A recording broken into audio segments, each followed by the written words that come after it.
El Señor esté con ustedes. Y con su espíritu. Del Santo Evangelio según San Lucas. Gloria a ti, Señor. Por aquellos días, Jesús se retiró al monte a orar y se pasó la noche en oración con Dios. Cuando se hizo de día, llamó a sus discípulos, eligió a los 12 de entre ellos y les dio el nombre de apóstoles. Eran Simón, a quien llamó Pedro, y su hermano Andrés, Santiago y Juan, Felipe y Bartolomé, Mateo y Tomás, Santiago el hijo de Alfeo y Simón llamado el fanático, Judas el hijo de Santiago y Judas Iscariote, que fue el traidor. Al bajar del monte con sus discípulos y sus apóstoles, se detuvo en un llano. Allí se encontraba mucha gente que había venido tanto de Judea y Jerusalén como de la costa de Tiro y de Sidón. Habían venido a oírlo y a que los curara de sus enfermedades.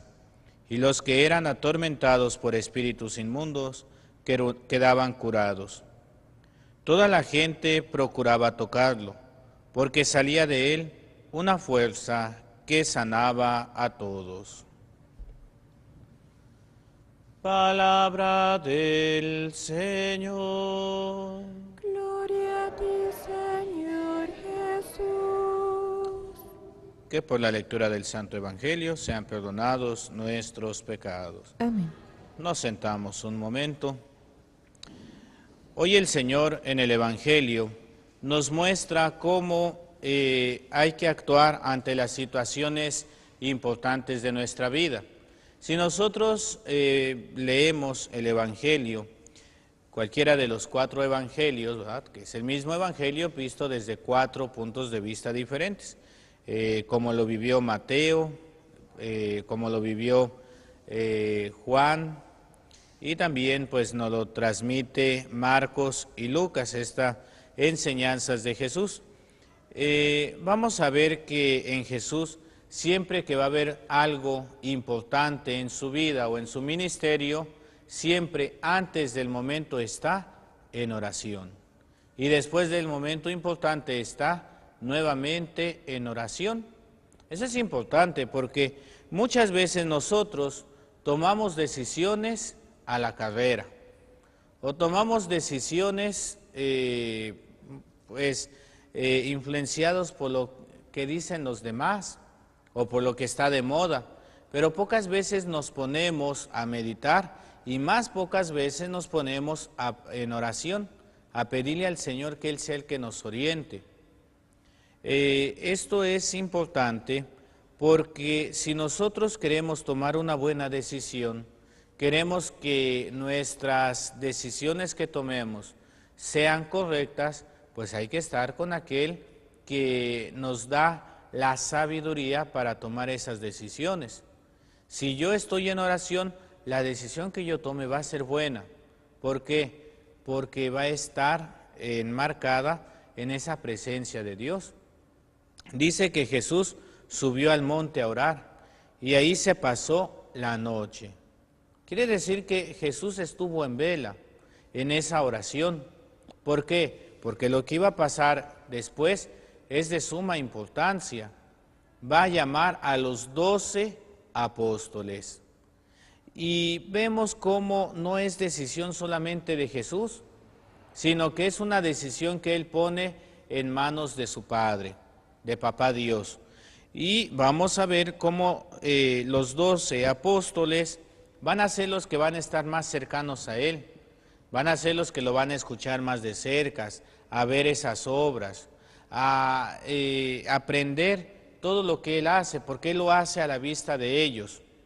Y de estos 12 apóstoles, hay 3 que se distinguen por esa cercanía mayor todavía a Jesús: Pedro, Santiago y Juan, que van a ser los 3 que van a estar presentes en el monte cuando la transfiguración, pero que también van a ser los 3 que van a estar presentes en el monte de los Olivos, en esa oración de Jesús. Van a ser los 3 que van a estar presentes en la resurrección de la hija de Jairo. O sea, en los momentos más importantes, más trascendentales, estos 3 hombres van a estar ahí presentes. Sin embargo, estos 12 son muy importantes. Y vamos a ver la importancia de estos 12, que cuando Jesús es crucificado, muerto y resucitado y ascendido al cielo, vamos a ver que ya no está Judas con ellos, el traidor. ¿Cuántos son? 11. Pero tiene que haber el número de 12. Y por eso Pedro va a llamar a una elección para ver quién va a sustituir a Judas. Y dice, tiene que ser alguien que estuvo con nosotros desde el principio. Alguien que estuvo viendo también a Jesús. Hay 3 candidatos y quien es elegido pues es Matías, ¿verdad? Que es el que va a sustituir a Judas Iscariote. ¿Por qué tiene que ser 12? La Biblia tiene mucho simbolismo también. Nos cuenta los sucesos, pero también tiene mucho simbolismo. Y uno de los simbolismos fuertes, o de las circunstancias que tienen más símbolos en la Biblia, son los números. Muchos números son simbólicos. Cuando dice, ¿verdad? Y eran como 5,000 hombres, sin contar mujeres y niños. Pues obviamente nadie se puso a contarlos, ¿verdad? Ni les dio boletitos como a veces hacemos en las kermeses o en las fiestas. Ay, pues vamos a invitar a 200 personas a los 15 años y les damos su boletito para que nomás los 200 entren, ¿verdad? No, pues en aquel entonces no había boletitos. ¿Qué quiere decir? Eran como 5,000, eran muchas personas, eran bastantes personas. El número 12 simboliza el pueblo de Israel. ¿Cuántas tribus tiene el pueblo de Israel? 12. Entonces, Jesús llama a estos 12 hombres para que sean las nuevas columnas de la nueva alianza. Es decir, es el nuevo pueblo de Israel, el pueblo de la nueva alianza. Y ahí quienes entran, pues cada uno de nosotros. Ya decía San Pablo, ¿verdad? Pues yo fui enviado a predicarle a los judíos, pero ellos han rechazado el mensaje de Dios. Y qué bueno, porque se ha abierto a todos los demás. Hoy nosotros tenemos esa oportunidad de también participar de esta salvación, porque el pueblo de Dios, de la antigua alianza, se negó a reconocer el Mesías, el Hijo de Dios que había venido al mundo. Y eso nos abrió las puertas a cada uno de nosotros. El problema es que muchas veces también nosotros dudamos y muchas veces también nosotros estamos cerrados a esa manifestación de Dios. El otro día decía una jovencita, padre, es que yo estoy luchando, yo sí creo en Dios, pero me pregunto, ¿cómo es que Dios se puede hacer un pedacito de pan? Yo le decía, pero ¿qué dice tu corazón? Ahí está Él. Eso es lo importante. Nuestra cabeza a veces nos va a jugar malas pasadas. A veces vamos a estar en oración y me ha tocado personas, ¿verdad? Padre, es que a veces estoy en oración y me vienen unos pensamientos. O Padre, estoy queriendo concentrarme a rezar el rosario y me acuerdo hasta de los frijoles que me comí la semana pasada. Pues sí, ya Santa Teresa decía que la mente es la loca de la casa. ¿Por qué? Porque de repente vamos a estar nosotros queriendo concentrarnos en la oración y se nos van a venir ideas, se nos van a venir... Pues es una de las estrategias del enemigo para que no estemos en esa oración. Pero ¿qué es lo que nosotros tenemos que hacer? Perseverancia. Seguir adelante. Cuando vienen estas ideas o estos pensamientos y algunos medios feos, bueno, ¿qué es lo que voy a hacer? Voy a cortar un poquito para salir de ese pensamiento, pero continuar con la oración, ¿verdad? Porque si nosotros empezamos a luchar contra estos pensamientos, a veces nos quedamos en el pensamiento y luego, ¿y en qué misterio iba?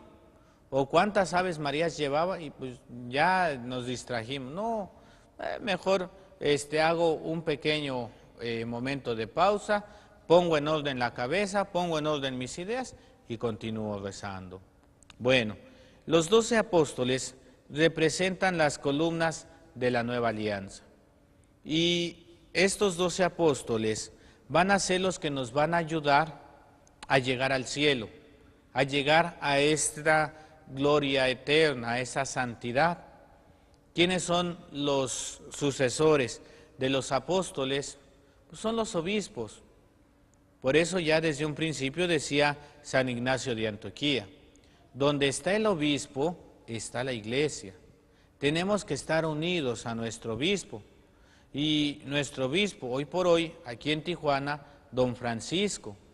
Y es un hombre que nos enseña a trabajar, pero nos pide trabajo.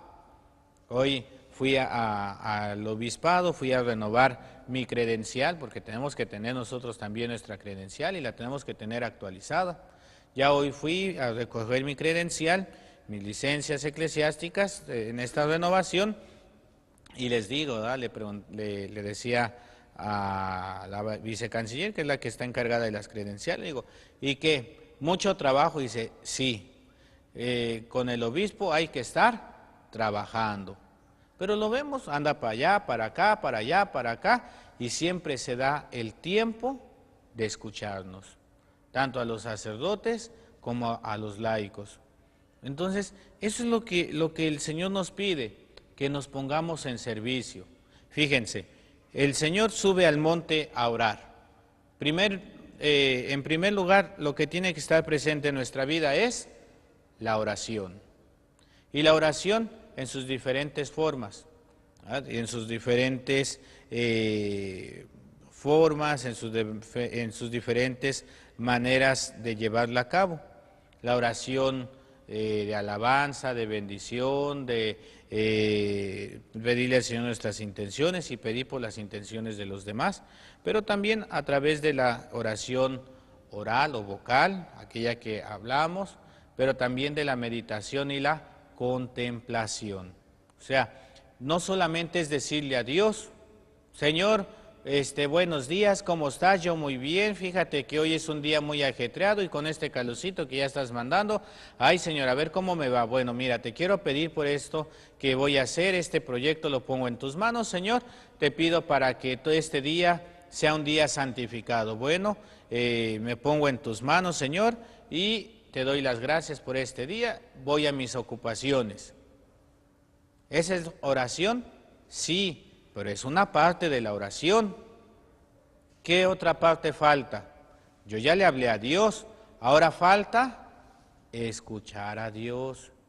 ¿O a poco cuando ustedes platican con la comadre, nomás se la pasan, hable y hable y hable y hable y hable y hable, y ya cuando dejaron de hablar, bueno, ya me voy, porque ya platicamos mucho? Bueno, a veces aquí así pasa, ¿verdad? Padre, necesito que me dé un consejo. A ver, dígame. Ay, padre, es que fíjese que mire que hace tiempo y empiezan a sacar todo, ¿no? Y no, y es que esto así, esto así, y para acá y para allá. Ay, padre, ¿cómo me ha ayudado? Muchísimas gracias por su consejo. Pero si yo ni abrí la boca. No, ¿qué era lo que necesitaba la persona? Desahogarse. Sacar todo eso. Y muchas veces cuando nosotros vamos sacando todos nuestros problemas o nuestras situaciones, nosotros mismos tenemos la solución. No más que algunas veces nos da miedo y queremos que el otro nos diga. El otro día así una persona va, padre, pues, y ya le decía yo, mire, lo que yo le puedo decir es esto. Ay, padre, pero ¿por qué no puede ser así? Digo, bueno, puede ser así, pero si usted pide mi consejo es esto. Pero es que fíjese que podré hacer así, hacer. Digo, claro que sí. Digo, pero usted está pidiendo mi consejo es esto no va a cambiar. O dígame qué es lo que quiere escuchar para que yo le diga.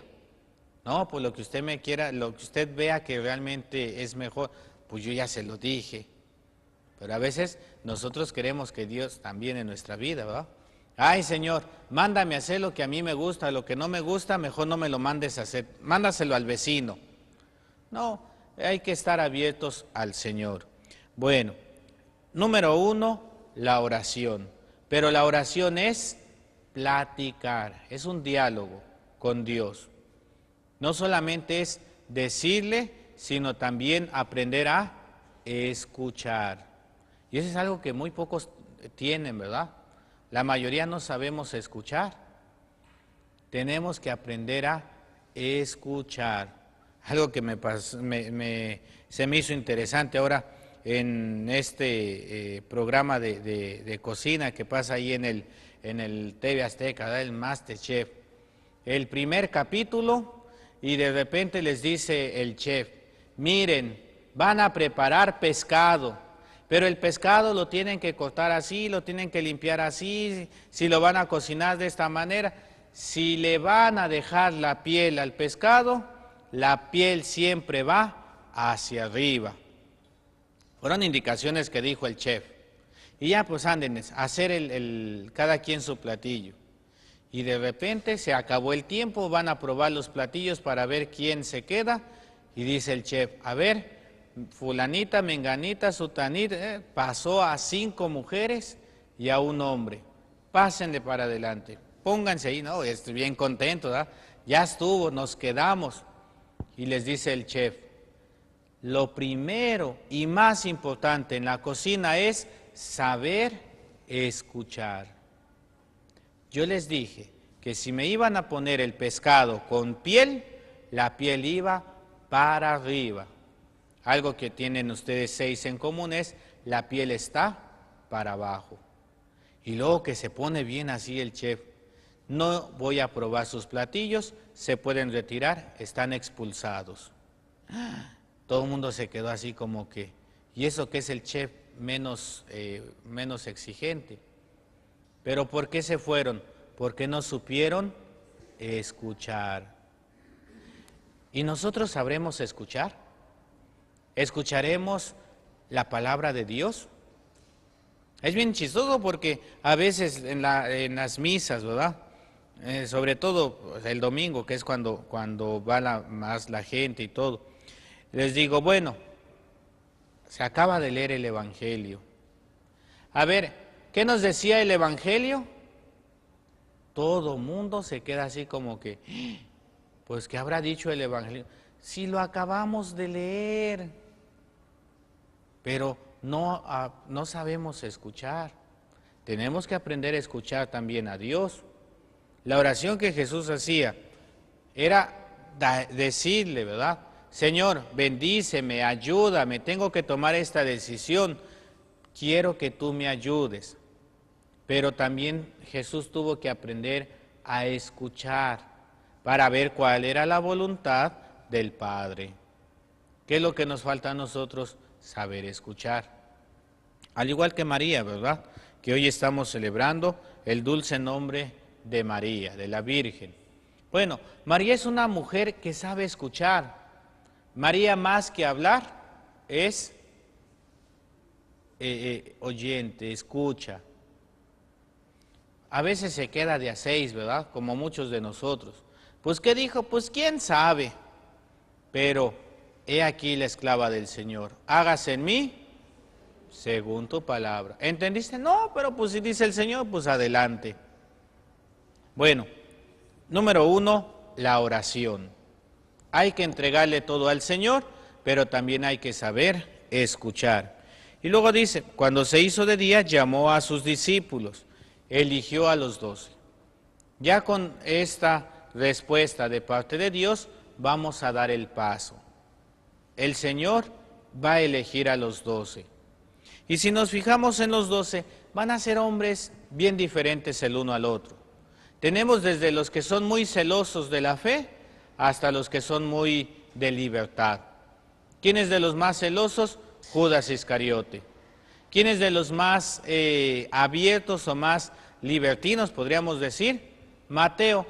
No era publicano, estaba más al servicio de Roma que de los judíos, del pueblo de Israel. Entonces, tenemos diferentes. Tenemos desde el que es bien enamorado, que es Juan, como el que es bien aventado. ¿Quién es el más aventado? Pedro. ¿Ah? Bueno, tenemos ahí diferentes personalidades. ¿Qué es lo que nos quiere decir esto? Que la iglesia es de todos. dicen que antes del Concilio Vaticano II se tenía considerado la iglesia, que eran los padrecitos, los obispos, el papa, los religiosos, las religiosas y el pueblo de Dios. Había una división muy grande. Y en el Concilio Vaticano II se dice, todos somos el pueblo de Dios, todos somos hijos de Dios. Dicen que un cardenal se le acercó al cardenal de Guadalajara y le dijo, Su Excelencia, ¿entonces yo también soy pueblo de Dios? Y le dijo el de Guadalajara, sí, Su Excelencia, usted también es pueblo de Dios. Ah, caray, eso era difícil de ver por la situación que se veía. Hoy todos sabemos que todos somos hijos de Dios y tenemos la misma dignidad, tanto el que es sacerdote como el recién bautizado, porque todos somos hijos de Dios. Cada uno de nosotros tenemos una tarea diferente, cada uno de nosotros tenemos una responsabilidad diferente, pero todos tenemos que trabajar ¿para qué? Para la gloria ¿de quién? De Dios. Bueno, dice, al bajar del monte con sus discípulos y sus apóstoles, se detuvo en un llano. Allí se encontraba mucha gente que había venido tanto de Judea y Jerusalén como de la costa de Tiro y Sidón. Habían venido a oírlo y a que los curara de sus enfermedades, y los que eran atormentados por espíritus inmundos quedaban curados. ¿Para qué el Señor llama a los discípulos, a los apóstoles? ¿Para qué el Señor llama a seguidores? Para el servicio. Todos nosotros estamos llamados ¿a qué? A servir. ¿A servir a quién? A Dios. ¿En quién? En mis hermanos. Ya lo dice Juan o Santiago. Dicen, ¿cómo me puedes decir tú que amas a Dios al que no ves, cuando no amas a tu hermano al que sí ves? Yo no puedo decir que amo mucho a Dios si odio a mi prójimo. No. Si yo le tengo que decir a Dios, yo te amo, amando a mis hermanos. Porque si no, yo sería un mentiroso. Yo sería un hipócrita. A veces sí le prestamos toda la atención a Dios en los rezos, queremos que sea un rezo perfecto, bonito, decoroso, pero tratamos mal al hermano. Y no, dice Jesús, todo lo que hayan hecho con estos más pequeños, me lo hicieron, ¿a quién? A mí. Por eso tenemos que estar al servicio de los demás. Por eso el Señor nos llama a servirle en nuestros hermanos, en cada uno de ellos. Y fíjense cómo Jesús no va a sanar a los enfermos luego. No es así de que, a ver, tráiganme a los enfermos, déjenle, les pongo las manos y ya se sanaron todos. No, tiene que haber ciertos requisitos. Y no es que sean condiciones, ¿verdad? Son requisitos para que esto vaya a darse. ¿Cuál es el primer requisito? Escuchar la palabra ¿de quién? De Dios. Jesús no hace milagros luego. Jesús primero lo que hace es predicar. Predica el amor de Dios. Predica el reino de Dios. Y lo hace de una manera tan sencilla. El reino de los cielos se parece a un hombre que salió a sembrar. Claro, hoy si el Señor estuviera aquí entre nosotros, aquí en la ciudad de Tijuana o en cualquier otra ciudad, pues nos explicaría de diferente manera. ¿Por qué? ¿Quién de ustedes conoce la vida del campo? Nadie la conoce. No, bueno, sí hay algunos. Pero la mayoría somos ¿de dónde? De ciudad. Yo nací en la ciudad. El otro día me decían, padre, ¿qué es? ¿Ya vio ese árbol? Le digo, pues sí, ya lo vi. ¿De qué es? Le digo, pues sabrá Dios, porque yo no. Me dicen, ay, padre, es un durazno. Le digo, pues mucho gusto. Dice, ¿a poco no lo conoce? Le digo, pues no, yo no soy de campo. Hay personas que son del campo y reconocen inmediatamente, ah, este árbol es de este árbol es así, y pues hay quienes saben, ¿verdad? Oye, una vez allá en la Ciudad de México, el gobierno se puso a reforestar la ciudad y fueron a las casas a regalarnos arbolitos. Estaban chiquitos los arbolitos. Hombre, pues era gratis, todo mundo lo agarró. El compromiso era sembrarlo ahí en la banquetita, hacerle un lugarcito para sembrarlo y que la ciudad tuviera más árboles. Pues anda que nos ponemos a sembrar los arbolitos. Pues al cabo de unos cuantos años, ¿qué creen que estaba pasando? Se nos estaban rompiendo las banquetas, el concreto, algunas tuberías, y decía una persona, dice, es que a quién se les ocurre poner de estos árboles donde las raíces son muy gruesas y van a destruir. Pues nosotros sabíamos de árboles, pues no, a nosotros nos los regalaron y los sembramos. Entonces después fue a quitar todos los árboles que estaban haciendo daño. Entonces hay quienes conocen esto. Hoy, ¿de qué nos hablaría el Señor? El reino de los cielos se parece a una fábrica. El reino de los cielos se parece a una maquiladora, donde todos los trabajadores, algo nos habrá dicho el Señor de la maquiladora. ¿Por qué? Porque es lo que conocemos. El reino de los cielos se parece a una tienda de autoservicio, donde todos van por las bendiciones. Así como en la tienda de autoservicio entran judíos, musulmanes, cristianos, católicos, y todos conviven en una paz, así es el reino de los cielos, donde van a llegar todos los hijos de Dios. Así de sencillo hablaba el Señor. Pero con vistas a qué? A que nosotros aprendiéramos y hiciésemos nuestro el amor de Dios.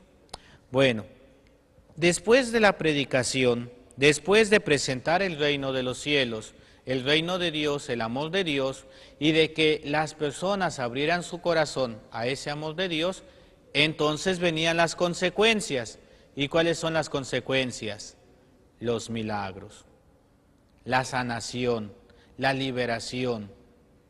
Pero para eso las personas ya abrieron su corazón, ya hay fe. Aunque sea, dice el Señor, aunque si tuvieras fe, aunque fuera del granito o del tamaño de un granito de mostaza, bien pequeñito, del tamaño de una cabecita de alfiler. Así es la semilla de la mostaza. Bueno, si tuvieras la fe así de pequeña, vas a ver las maravillas de Dios. Por eso, nosotros también tenemos que abrir nuestro corazón al amor de Dios.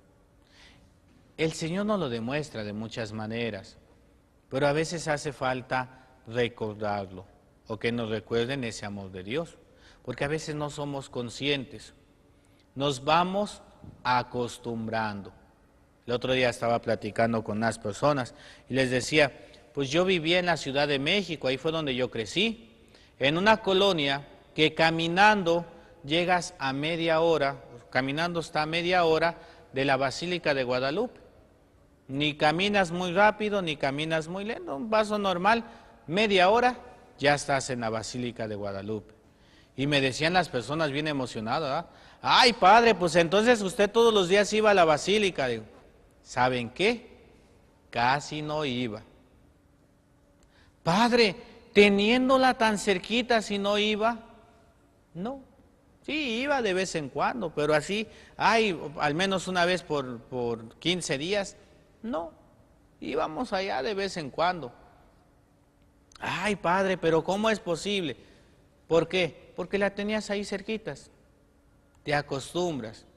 Aquí yo creo que varios, si vamos a una localidad o un lugar donde está el mar, no es que aquí en Rosarito está muy frío, ¿no? Y en Tijuana está medio feo el mar.